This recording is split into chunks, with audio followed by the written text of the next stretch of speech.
As a child, I grew up absolutely loving the Sprint series, especially Super Sprint, because when that came out in the late 80s, early 90s, it had an arcade cabinet with 3 spinny wheels on for 3-player action, and I loved that game and I was so good at it. So my parents would drop me off in the arcade cabinet when they were doing a big shop, and then, like, 50p, go knock yourself out. I'd be there for hours, beating all of the other kids and staying on. So it was like a really cheap afternoon of entertainment and peace for my parents, basically. Flash forward to 2024, and NeoSprint is the latest entry into this series, and it takes the series into a futuristic tone.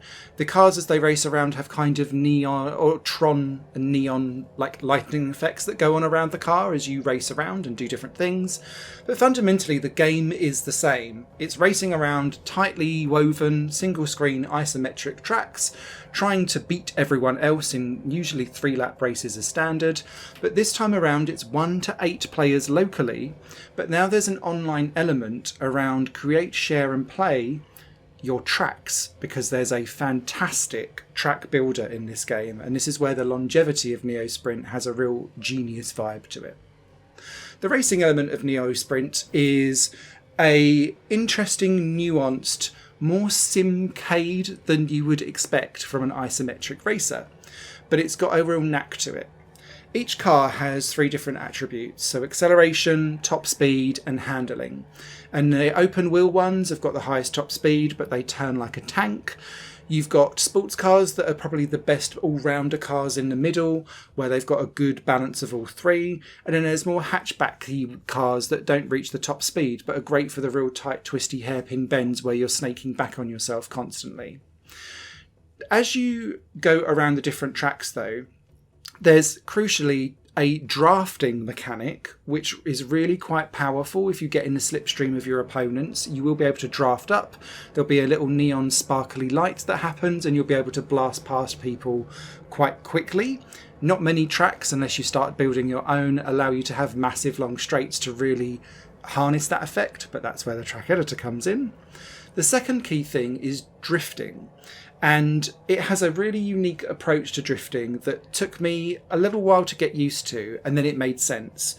And this is because you quite often get used to karting games where you're accelerating and then you'll dab the brake and twist into a drift and kind of hold it on with the acceleration, feathering and the steering. With NeoSprint, you press and hold down the brake to keep the drift going as you still accelerate and turn around the corner. So you're pressing 3 things at the same time. And the longer you hold on to it, the more oversteer that drift provides, but also it's going to be scrubbing off speed as well. So you can kind of press and hold all 3 and it's almost like you're doing a skid mark into the corner to turn it and then kind of flooring it on like a turbocharged car to get back out again. It's very retro. It takes a while to get used to.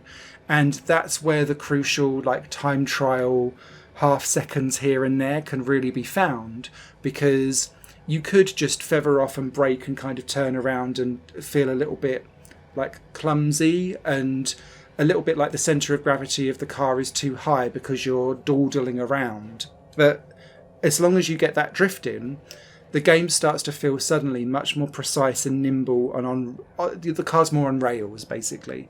And so it really elevates the experience, but it's just a slightly different way of doing it with the controls that does take a little while to adjust to.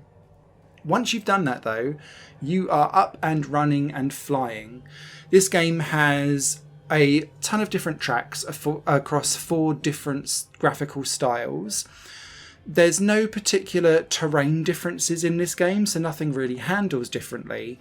But crucially, as part of the tracks and their layouts, you have banked corners, you have elevations up and down, you can have jumps where you're jumping across tracks, and depending on how the camera is situated, actually you can have tracks dovetailing on top and over each other, where parts of it are slightly blind, and the camera view will kind of hover briefly around you to kind of illuminate where you are under the bridge, so to speak.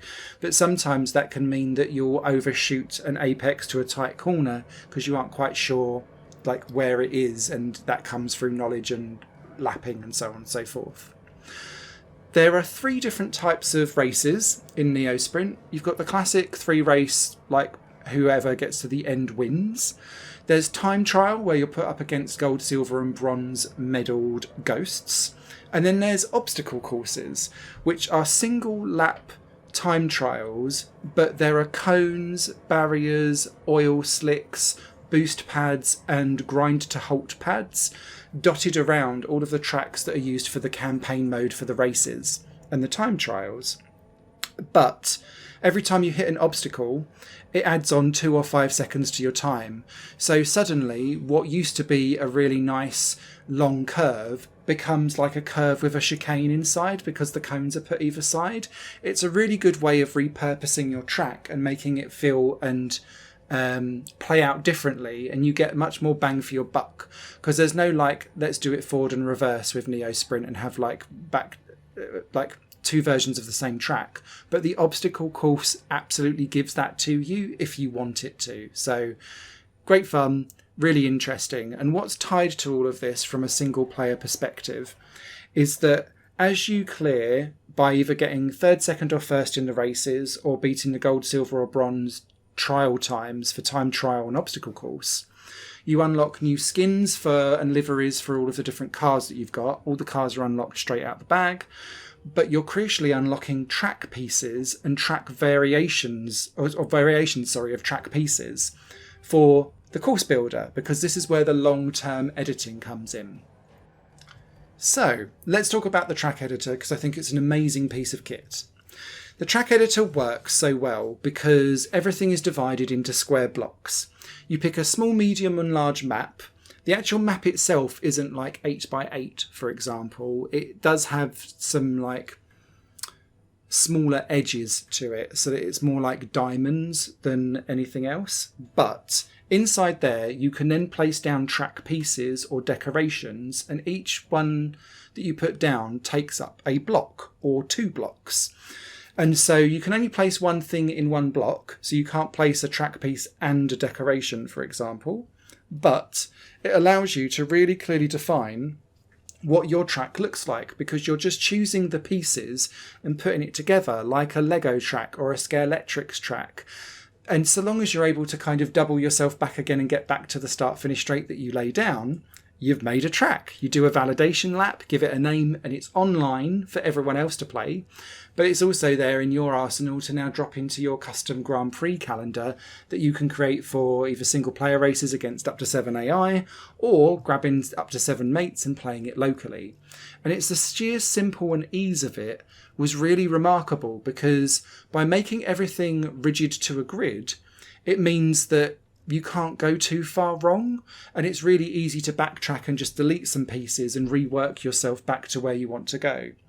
I had a crack at trying to replicate some real world tracks. I did the Norris Ring, which was really easy because that's quite a rigid structured track already, and that worked quite well. Had a go at things like Brands Hatch and Albert Park, and I tried Sepang and things like that, and it's not quite right, but the gist of it is there, and I was like, okay, you had a go.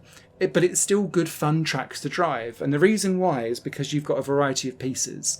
So you can do really tight hairpins that then double back on themselves, or you could turn it into hairpins that kind of snake double back on each other, which then means that you've got to do like drift one, power, and off you go, that kind of thing. Or it could be that you're turning it into a car park, because not everything is flat. You can go up 2 levels of elevation. So you can have things kind of doubling back on themselves a little bit like a car park. Or it could be that you rise up a ramp and jump over something that you've built underneath. That's all quite cool as well. There's also banked elements, and each car handles differently because of their different stats on the banked handling. And that can be really, really fun, because some of them feel quite half-pipey, but some of them have much more longer, elongated banks as you go around. And then there's other things around like tiny chicanes or narrowings of the track, or just small things that shunt you one way, left or right by 1 square, to try and make things feel less rigid and back and forth. And they're all really welcome, because it makes the track building experience feel more involved, more detailed, but also curvy and not just rigid back and forth, which is what you could potentially run into with NeoSprint quite easily. It's so simple and easy to build something that looks good and plays good, and you get it online. And I really think this is the future of the game, is people just building and developing tracks, putting them online, having a blast. And I can already see other people, someone made Laguna Seca and that worked really, really well. This is where the future of this game lies, and I hope that there's a decent community behind it to get underneath the track building and have a muck about with it. I'm going to be doing a dedicated video just around track building because I found it so enjoyable and freeing and really quick to just build something that played well. So look out for that coming out in a day or two's time. But it's that combined with the tactile nature of how you go racing in NeoSprint that really solidifies this being a fantastic game for me, and one that I would definitely recommend as a driving experience. If I was to be super critical, the only thing that I think would probably need a bit of polish post-launch is around some of the AI on banked curves, particularly when there's more than 4 AI on a race. They start crashing into each other, hitting walls, getting stuck, and that did make, oddly, the later game in unlocking different tracks and different pieces of things easier because they were all tripping up over each other. So yeah, a little bit of finesse there maybe, but outside of that, this is a really well put together game that has legs and longevity due to that excellent track builder. So you'll see me out on track, and I hope to see you out there too. Higher Plane Games is part of the Higher Plane Network, a completely independent media outlet supported by people like you. The goal is to create the best possible content that cultivates a richer indie scene for games as well as music and entertainment. To find out more and to get involved, visit patreon.com/Higher Network. Your support makes all the difference, and in return you'll gain access to bonus content and downloads. Thank you for watching.